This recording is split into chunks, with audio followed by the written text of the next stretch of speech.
பிரியமானவர்களே, இயேசு கிறிஸ்துவின் இணையற்ற நாமத்தில் உங்களை வாழ்த்துகிறேன். இந்த மன்னா டுடே என்ற டெய்லி பாட்காஸ்டை கேட்கிற உங்கள் ஒவ்வொருவரையும் கர்த்தர் தாமே ஆசீர்வதிப்பாராக. மார்க்கு 16வது அதிகாரம் 14வது வசனம் இப்படியாய் கூறுகிறது. அதன் பின்பு 11 போஜன பந்தியில் இருக்கையில் அவர்களுக்கு அவர் தரிசனமாகி உயிர்த்தெழுந்திருந்த தம்மை கண்டவர்களை அவர்கள் நம்பாமல் போனது நிமித்தம் அவர்களுடைய அவிசுவாசத்தை குறித்தும் இருதய கடினத்தை குறித்தும் அவர்களை கடிந்து கொண்டார்.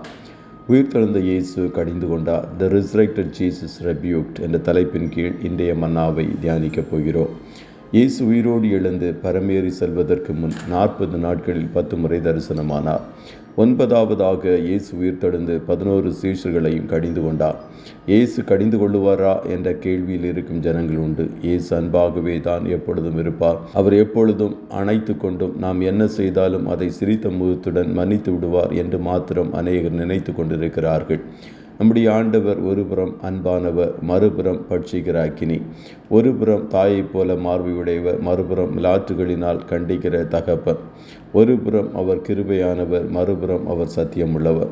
பள்ளிக்கூடத்தில் மாணவர்கள் நன்றாக படிக்க வேண்டும் என்று ஆசிரியர்கள் கண்டிக்கிறார்கள். கல்லூரியில் குறைந்தது 60% வகுப்பில் வருகை பதிவு இல்லை என்றால் பேராசிரியர் கடிந்து கொள்ளுகிறார். பிள்ளைகள் தவறான வழியில் போனால் பெற்றோர்கள் கடிந்து கொள்ளுகிறார்கள். வேலை ஸ்தலங்களில் சரியாக வேலை செய்யாவிட்டால் எஜமான்கள் கடிந்து கொள்ளுகிறார்கள். இப்படி மனிதர்கள் அநேக விதங்களில் நம்மை கடிந்து கொள்ளுகிறார்கள். ஆனால் ஆண்டவர் கடிந்து கொண்டால் அதை நாம் ஏற்றுக்கொள்வதில்லை. எதற்காக இயேசு சீஷர்களை கடிந்து கொண்டார்? காரணம், அவர்களுக்குள்ளாக அவிசுவாசம் என்னும் நோய் தொற்று கிருமியைப் போல ஒட்டி கொண்டே இருந்தது.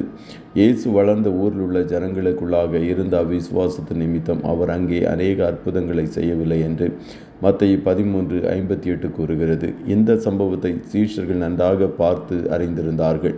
விசுவாசமில்லாத மாறுபாடுள்ள சந்ததியே என்று இயேசுவிடம் சீஷர்கள் அடிதான் வாங்கவில்லை, மற்றபடி நன்றாக திட்டு வாங்கினார்கள். சேவல் கூவுவதற்கு முன்பு பேதுரு 3 தரம் என்னை மறுதலிப்பான், நானோ அவனுடைய விசுவாசம் ஒழிந்து போகாமல் ஜெபம் செய்வேன் என்று இயேசு கூறிய விசுவாசம் இன்றியமையாதது என்பதையும் சீஷர்கள் அறிந்திருந்தார்கள். விசுவாசத்தை குறித்து இவ்வளவு அதிகமாக ஆண்டவர் கிளிப்பிள்ளைகளுக்கு சொல்லிக் கொடுப்பதைப் போல சொல்லிக் கொடுத்தும் ஆசிரியரைப் போல கண்டிப்போடு சொல்லிக் கொடுத்தும் சீஷர்களுக்குள்ளாக அவிசுவாசம் ஒரு தொற்று வியாதியைப் போல தொற்றி கொண்டிருந்தது. இதை கண்ட உயிர்த்தெழுந்த இயேசு அவர்களை கடிந்து கொண்டார். ஒருபோதும் நீங்கள் ஆண்டவருடைய வல்லமை அவருடைய வார்த்தையின் மீது அவிசுவாசமாயிராதேயுங்கள். அப்படி ஒருவேளை இருக்கும்போது அவர் உங்களை கடிந்து கொண்டால் உங்கள் இருதயத்தை கடினமாக்காதேயுங்கள். ஆண்டவர் சொல்லுகிறார், என் கடிந்து கொள்ளுதலுக்கு திரும்புங்கள் என்பதாக. நீதிமொழிகள் 3:11 கூறுகிறது, என் மகனே, நீ கர்த்தருடைய சிட்சையை அற்பமாக எண்ணாதே, அவர் கடிந்து கொள்ளும்போது சோர்ந்து போகாதே என்பதாக. வெளிப்படுத்தல் 3:19 ஆண்டவர் கூறுகிறார், நான் நேசிக்கிறவர்கள் எவர்களோ அவர்களை கடிந்து கொண்டு சிட்சிக்கிறேன், ஆகையால் நீ ஜாக்கிரதையாயிருந்து மனந்திரும்பு என்பதாக. காரணம், அவர் எப்பொழுதும் கடிந்து கொள்ளார், என்றைக்கும் கோபம் கொண்டிறார். ஆகையால் அவிசுவாசத்திற்கு இடம் கொடாதேயுங்கள். அவர் கடிந்து கொள்ளும் போது தாழ்மையாயும் இயேசுவின் மீது விசுவாசம் வையுங்கள். அப்பொழுது விசுவாசிக்கிறவனால் எல்லாம் கூடும் என்ற வசனத்தின்படி நீங்கள் செய்வதையெல்லாம் கர்த்தர் கைக்கூடி வர பண்ணுவார். கர்த்தர் தாமே உங்கள் ஒவ்வொருவரையும் ஆசீர்வதிப்பாராக. ஜெபம் செய்வோமா? நல்ல தகப்பனே, உம்மை நன்றியோடு துதிக்கிறோம்.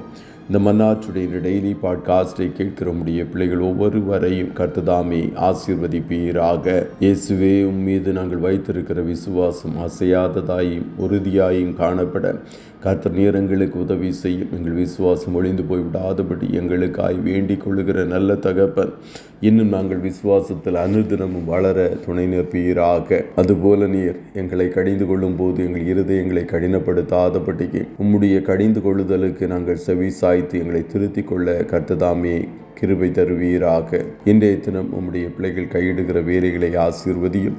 போக்கிலும் வரத்திலும் உடனிருப்பீராக. காரிய சித்தியை கட்டளையிடும். கண்மணி போல காத்தருளும். ஆட்டுக்குட்டியானவரின் இரத்தத்தின் பாதுகாப்பிற்குள்ளாய் ஒவ்வொருவரையும் கொடுத்து இயேசுவின் நாமத்தில் வாழ்த்தி ஜெபிக்கிறோம் நல்ல பிதாவே. ஆமே.